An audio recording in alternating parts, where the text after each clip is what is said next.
Letošnjo konferenco Dan najboljše prakse smo zasnovali na preizkušenem receptu, dvodnevna konferenca, pri čemer smo prvi dan posvetili generalnemu pregledu glavne vsebine, to je industriji 4.0, predvsem uvajanju te industrije in v okviru tega predvsem miselne naravnanosti, torej kako lahko zaposleni ter vodstva uvedejo industrijo 4.0, predhodno pa seveda mora imeti pravo kulturo in zato smo rekli, da je konferenca prvi dan posvečena miselnemu svetu, širjenju obzorij za industrijo 4.0.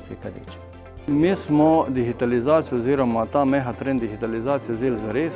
Zares smo zato vzeli, ker verjamemo, da ima to vpliv tudi na naše poslovanje na več segmentih, na operativnem delu, kjer moramo izboljšati našo operativno odličnost, potem na strani kupca, kjer bi radi, naredili boljšo uporabniško izkušnjo kupcu in ne nazadnje tudi novih poslovnih modelov. Verjamemo, da z temi novimi tehnologijami lahko trgu ponudimo nove storitve, nove produkte, ki bodo razviti v koncernu Kolektor. Seveda tega ne moramo delati vse sami, zato ker je čas pri tem zelo pomemben in smo se odločili, da gremo po poti odprtega inoviranja in smo tukaj vključili, start-up sceno. V tem trenutku imamo 6 start-up podjetij, ki delujejo v digitalnem laboratoriju, na segmentu digitalne platforme, na segmentu umetne inteligence, na robotiki oziroma kobotih, na virtualnih simulacijah in na segmentu obogatene resničnosti. Ko uvajamo digitalizacijo v podjetje, da ne moramo kar tako uvesti digitalizacijo, ne da bi vedeli točno, kaj počnemo, ker lahko potem digitaliziramo tudi vse potrate in je potrebno pri tem procesu narediti podrobno analizo value stream mappinga vseh procesov v podjetju, da najprej eliminiramo potrate, potem ugotovimo, kje so pa zdaj tista mesta, ki se jih najbolj splača digitalizirati in kje so tista mesta, kjer pa ljudje morajo ostati z svojimi sposobnostmi, kjer so sposobnosti odločanja, socialne sposobnosti in tako naprej.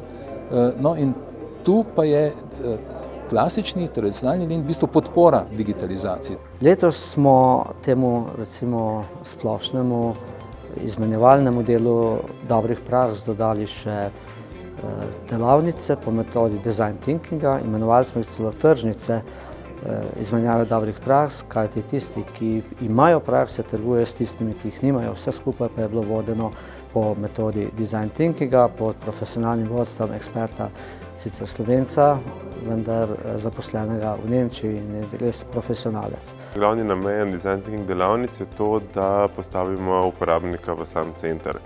Se pravi, lahko po eni strani govorimo o novih tehnologijah, pa vendar moramo razumeti tudi potrebo uporabnika in se zavedati tega, da mora tudi on razumeti najnovejše trende in pa smernice. Če te komunikacije med uporabnikom in tistim, ki določeno storitev oziroma produkt ponuja, ni, potem najverjetneje tudi naš produkt ne bo uspešen. In nek awareness of the user, kot temu rečemo v angleščini, se pravi neko ozaveščanje o uporabniku, o njegovih problemih, o njegovih frustracijah, če želite, je tisto, kar želimo pripeljati v ospredje. Drugi dan je bil bolj strokovni del, posvečen tehnologijam, platformam za industrijo 4.0 in tukaj je tudi temu dnevu sledilo popoldansko nadaljevanje v obliki delavnice pod metodi design thinkinga. Prvi dan smo govorili bolj o kulturni transformaciji, se pravi, kako se zaposleni počutijo v procesu transformacije podjetja oziroma organizacije.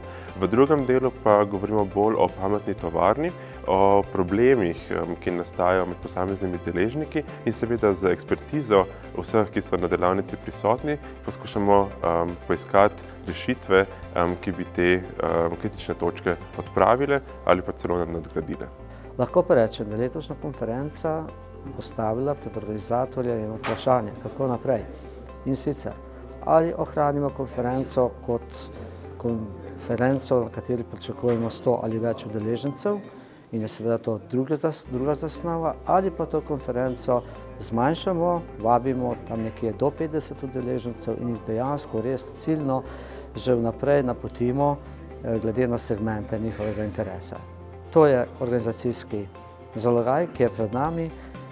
Verjamem, da ga bomo rešili in da bomo tudi nadaljevali to, kar se začeli v sekciji uporabnikov stalnih izboljšav, tudi v prehodu v grozd aktivnosti te sekcije. Želimo pretransformirati v grozd pametne tovarne, ki pa ima potem bistveno večji vsebinski in tudi organizacijski doseg. V tej temi Industrija 4.0 smo nekako presegli, smo prišli iz izmenjave že realiziranih dobrih izboljšav do izmenjave pristopov do tako pomembne teme. Zato sem prepričana, da bomo s to prakso nadaljevali. V SRIP-u imamo ogromno potencijala v omogočitvenih tehnologijah, v vertikalnih verigah vrednosti, se pravi so podjetja, tisti, ki bodo prihajali od zamisli pa do trga, omogočitvene tehnologije pa od ideje do realizacije v podjetju. In če to združimo z gospodarsko zbornico, ki pa je nek vzvod v državo, sogovornik države, mislim, da bomo lahko močno združili saznanja in pa energijo, da bomo naredili tiste premike v Sloveniji, ki so potrebni.